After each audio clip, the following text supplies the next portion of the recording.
পৃথিবীতে দুটি মানুষ যারা প্রেমিক যুগল বলেন অথবা হাজব্যান্ড ওয়াইফ বলেন, এই দুটি মানুষই কিন্তু একজন আরেকজন থেকে ভালোবাসা চাইবে, এটাই স্বাভাবিক।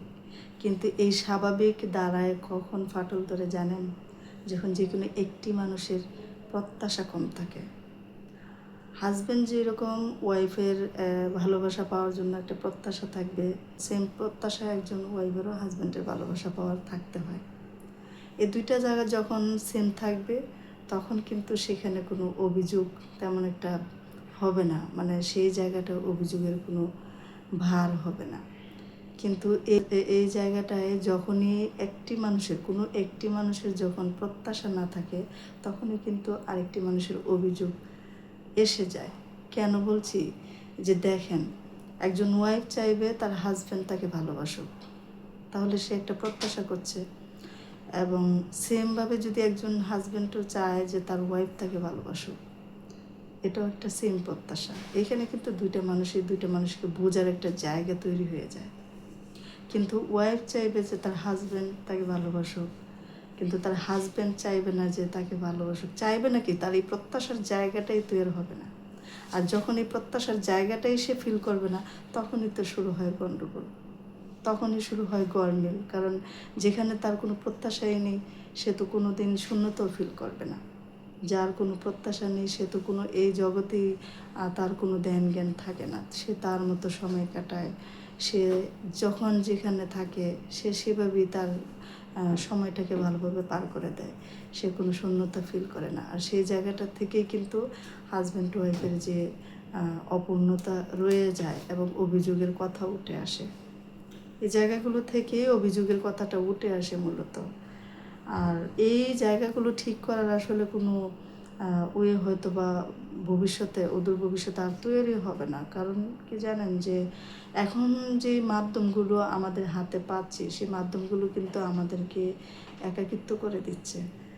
আমাদের যে হাতের মোবাইল বা বিভিন্ন যে মাধ্যম, আমাদের যে ডিভাইস, বর্তমানে যে উন্নত প্রযুক্তি, সেগুলো কিন্তু আমাদেরকে একা করে দিচ্ছে।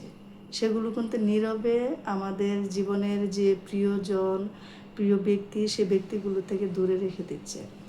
এই জায়গাটা থেকে বেশিরভাগ এই জায়গাটা গ্যাপ রয়ে যাচ্ছে। হাজব্যান্ড এবং ওয়াইফের যে প্রত্যাশা, দুজনের প্রতি একটা দিন শেষে সুন্দর একটা প্রত্যাশা থাকবে, সেই জায়গাটা কিন্তু থাকছে না।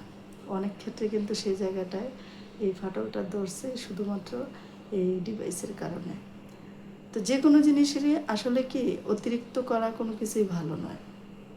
আপনার হাতের ডিভাইসটি হয়তো বা আপনার উপকারের জন্যই তৈরি করা হয়েছে, কিন্তু আপনার হাতের ডিভাইসটি কখনোই আপনার প্রিয়জন থেকে আপনাকে দূরে সরানোর জন্য তৈরি হয় না।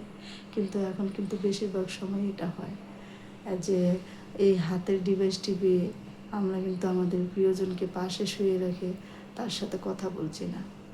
কখনো কখনো সে একা কোনো একটা কাজ করছে, তার সাথে একটা কথা বলছি না। নিজের কোনো দুঃখ বা সুখ তার সাথে শেয়ার করছি না। যার কারণে কিন্তু তার ভিতরে একটা না পাওয়ার ক্ষোভ তৈরি হচ্ছে এবং সেখানে অহরহ শূন্যতা তৈরি হচ্ছে। আর এই শূন্যতার তৈরি হতে হতে হতে হতে তার বিশাল স্তূর জমে যায় সেখানে। আর সেখানেই হয় সব ঝামেলা। যখন এই শূন্যতার পাহাড়টা বড় হতে থাকে, তখনই কিন্তু একটি মানুষ থেকে আরেকটা মানুষ দূরে চলে যাওয়ার অভিব্যক্তি খোঁজে, দূরে চলে যাওয়ার রাস্তা খোঁজে। সে রাস্তাটা কি আসলেই মন্দের? না, এটাই তো হওয়া স্বাভাবিক। যে একটা ব্যক্তির কাছ থেকে যদি আপনি কিছু একটা প্রত্যাশা করেন, সে যদি খুশি হয়, তাহলে প্রত্যাশা করতে ক্ষতি কী? আপনি দিন শেষে সারাদিন যেখানে থাকবেন, আপনার একটা প্রত্যাশা বা চাহিদা থাকবে যে আপনি বাসায় গেলে আপনার ওয়াইফ আপনাকে হেসে কথা বলবে, আপনার সাথে আপনি একটু তার সাথে হেসে কথা বলবেন, একটু ভালো সময় দিবেন। এবং সেম আপনার ওয়াইফও দিন শেষে কিন্তু যত ভারী কাজই করুক না কেন, একটা জায়গায় কিন্তু আশা করেই রাখে, সেটা হচ্ছে আপনি যাওয়ার পরে তাকে একটু সময় দেবেন, তার সাথে হেসে কথা বলবেন। তাহলে এই দুইটা মানুষের যখন সেম প্রত্যাশা বা এই জায়গাটা তৈরি হয়, তখনই কিন্তু মানুষের দুজনের মধ্যে একটা সংসারের ভালো দিক ফুটে ওঠে। সেটা হচ্ছে জোড়া লাগার দিক। দুজনেই কিন্তু সংসারটাকে তখন দিন বাই দিন অনেক উন্নতি করতে পারে।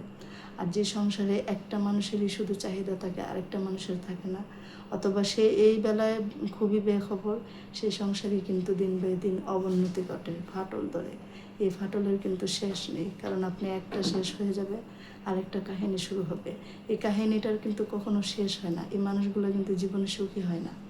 আর জীবনে আছেটা কি?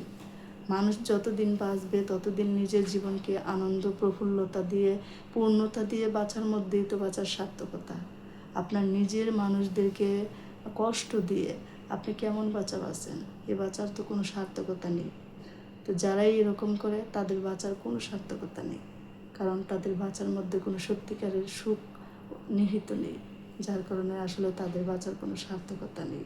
সত্যিকার অর্থে কি, ভালো থাকতে হলে দুটো মানুষেরই দুজনের প্রতি কিছু না কিছু প্রত্যাশা থাকাটা আবশ্যিক। আল্লাহ।